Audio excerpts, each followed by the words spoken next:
እስኪ ሁላችሁም አማቱ። እኔ በስመ አብ እልላችኋለሁ፣ እናንተ ብቻ አማቱ። በስመ አብ ወወልድ ወመንፈስ ቅዱስ አሃዱ አምላክ አሜን። እንዲህ የሚያማትብ ሰው አይታችሁ አታውቁ? ታውት እሺ፣ እንዲህም አይታችሁ አታውቁ ትችላለ። እንዲህ አማትቦ የሚስም ሰው አይታችሁ አታውቁ? ከየት አመጣው? እውነቱን ልንገራችሁ፣ በምዕራባውያኑ በተለይ በካቶሊካውያኑ ዘንድ ሲደረግ ያየ ነው። በተለይ ወንዶች ደግሞ አልያም ሴቶች ደግሞ ይሄ ኳስ የሚያየው ሰው ነው እንደዛ የሚያደርገው። ተጫዋቾቹ ሲገቡ ሜዳውን ነክተው በስመ አብ ወወልድ ወመንፈስ ቅዱስ ብለው ሲስሙ ስላየ ምክንያቱንም የማያውቀውም እኮ ለምን እንደምትስመው ተብሎ ሲጠየቅ እንደ መስቀሉና እንደ የምትስመው ምንድነው ጸብህ ምናምን ይላል። አይደለም ስናማትብ ያየነው አበውም አማት ብሎ ያስተማሩን እንደዛ አይደለም።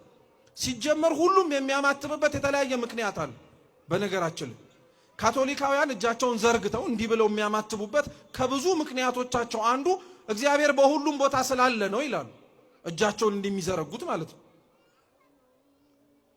ሌሎች የላቲን ካቶሊኮች ደግሞ እጃቸውን እንዲህ አድርገው ነው የሚያማትቡት፣ በዚህኛው ጣታቸውና በጠቋሚ ጣታቸው እንዲያመሳቅለው ማለት ነው። በዚህኛው መስቀል መስራታቸው ከላይ የተረፉት ሶስቱ ደግሞ የቅድስት ሥላሴ ማሳያ ነው ይላሉ። እኛ እንደዛ እንድናማትብ አልተማርንም፣ አላየንም። እኛ እንድናማትብ የተነገረን እንዲህ ብለን ይሄንንም ያረግንበት የራሳችን ምክንያት አለን። መስቀል ነው እየሰራን ያለን። እግዚአብሔር በሁሉም ቦታ መኖሩን እያማተብን እየመሰከርን ነው። በሰማይም በምድርም በቀኝም በግራም በሲኦልም በገነትም በሁሉም እግዚአብሔር እንዳለ እያሳየን ነው። እንድንስም ግን አልታዘዝንም። እያልኳችሁ ያለሁት እንደ ልምድ ይዘናቸው የምናረግበትን ምክንያት የማናውቃቸው ብዙ ነገሮች አሉ። ይሄ መስተካከል አለበት። በነገራችን ወደ ትምህርታችን ግን ልመልሳችሁ ብቻ